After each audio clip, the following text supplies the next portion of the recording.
Hi all, welcome to my YouTube channel. അപ്പം ഇതിൻ്റെ first own voice വ്ളോഗാണ്.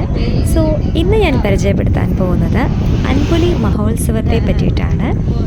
കുറേ പേർക്കൊക്കെ അറിയാമായിരിക്കും അൻപുലി മഹോത്സവത്തെ പറ്റിയിട്ട്. അപ്പം ഇന്ന് അതിൻ്റെ കുറച്ച് ഭാഗങ്ങളാണ്, കുറച്ച് ലേറ്റായിട്ടാണ് അപ്ലോഡ് ചെയ്യുന്നത്. അപ്പം അൻപുലി മഹോത്സവത്തിൻ്റെ കുറച്ച് ഭാഗങ്ങൾ നമുക്ക് കാണാം. 25 ഫെബ്രുവരി 15 ശനിയാഴ്ച കട്ടച്ചുറ ഗവൺമെന്റ് ഹോമിയോ ആശുപത്രിക്ക് തെക്കുവശമുള്ള ഫ്രണ്ട്സ് നഗറിൽ വെച്ച് വർണ്ണാഭമാകുന്ന ആഘോഷങ്ങളോടെ ഈ അൻപലി സമർപ്പിക്കുമ്പോൾ ഈ മണ്ണിൽ വന്നെത്തിച്ചേരുവാൻ ഓരോ ഭക്തമനസ്സിലും ഫ്രണ്ട്സ് ആർട്സ് ആൻഡ് സ്പോർട്സ് ക്ലബിന്റെ സ്വാഗതം.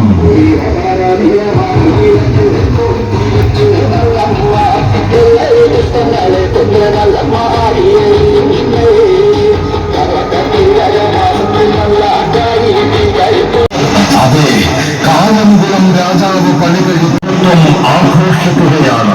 കാലം 2005 അമ്മയുടെ തട്ടകത്തിൽ നിന്നും പിറകുകൊണ്ട കൂട്ടായ്മയായ ഫ്രണ്ട്സ് ആർട്സ് ആൻഡ് സ്പോർട്സ് ക്ലബിന്റെ ചുണക്കുട്ടികൾ അമ്മയ്ക്കിതിനെ ആദരവോടെ സ്വീകരണം ഒരുക്കും.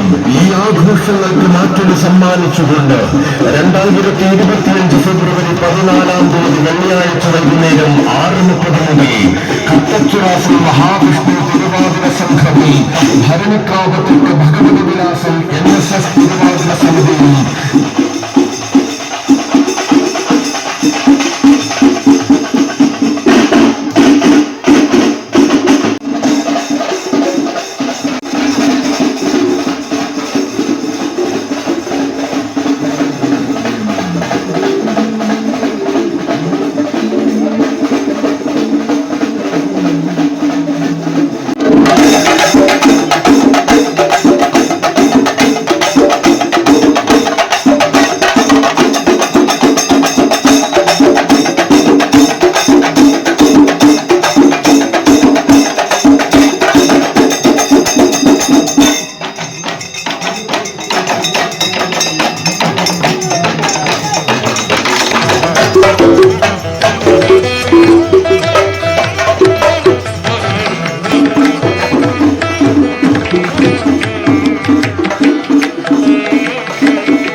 എന്ന് വെച്ചാൽ ഓണാട്ടുകര ഭാഗത്തുള്ള ദേവീക്ഷേത്രങ്ങളിലെ എതിരേൽപ്പ് ഉത്സവമാണ് അൻപുലി.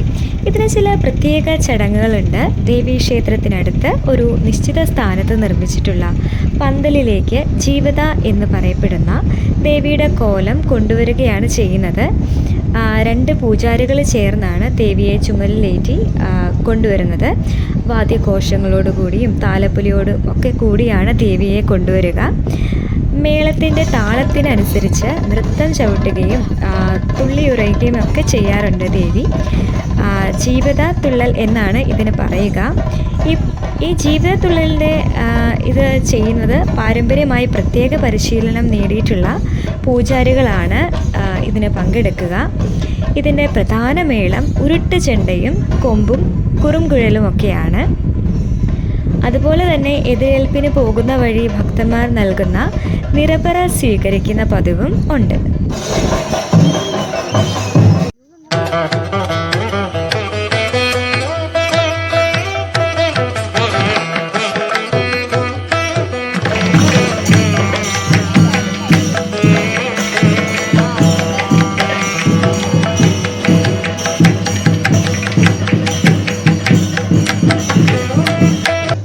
ഇവിടുത്തെ ചടങ്ങുകളെല്ലാം കഴിഞ്ഞ് ദേവി തിരിച്ചു പോകുന്ന രംഗങ്ങളാണ് നിങ്ങളിപ്പോൾ കണ്ടുകൊണ്ടിരിക്കുന്നത്.